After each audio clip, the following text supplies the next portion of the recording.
मिनश्शैतानिर्रजीम बिस्मिल्लाहिर्रहमानिर्रहीम।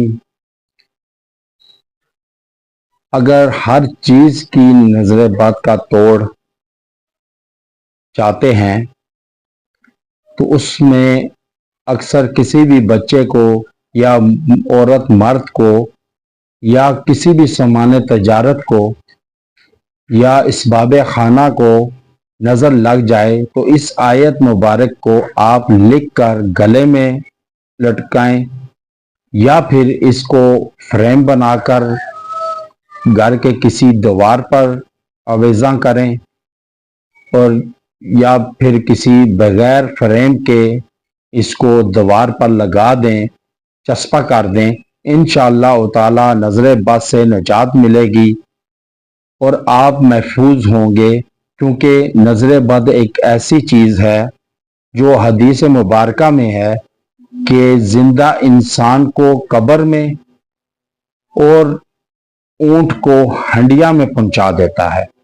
ये ऐसी सख्त नज़र बद है कि जिससे हर दूसरा फर्द मुतासिर हुआ है।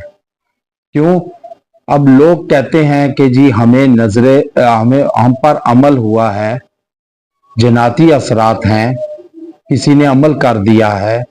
हालांकि हर एक पर अमल नहीं होता, जन्नती असरात नहीं होते, बंदिश नहीं होती। अक्सर लोग नजर बद का शिकार होकर आस्ता आस्ता वीकनेस की तरफ जाते हैं और फिर वीकनेस इतनी आ जाती है कि इंसान चलने फिरने से कासिर हो जाता है। वो चल फिर नहीं सकता, उठ नहीं सकता, जिस्म पर गोश्त नहीं रहता, हड्डियों का ढांचा बन जाता है और सर दर्द रहता है, मैदा जकड़ा रहता है, नजर धुंधली हो जाती है, चक्कर आना शुरू हो जाते हैं।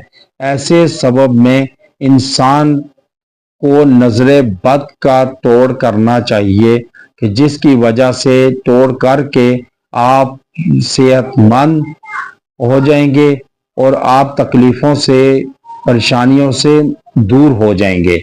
अब उसके लिए ये आयत मुबारका आपको बतलाता हूँ, ये आप लिख कर गले में लटकाएं या दीवार पे आवेज़ा करें, फ्रेम की सूरत में फ्रेम करके, या फिर बगैर फ्रेम के लगाना चाहें तो इसको दीवार पर चस्पा करें। इंशाअल्लाह ताला नजर बद से दूर और महफूज रहेंगे। वो क्या है कि बिस्मिल्लाहिर्रहमानिर्रहीम अव्वल और आखिर एक एक मरतबा दुरूद इब्राहिमी पढ़कर इसे लिखें कि ख़त्म अल्लाह अला क़ुलूबिहिम अला समहिहिम व अला अबसारिहिम गिशावतन व लहुम अज़ाबुन अज़ीम।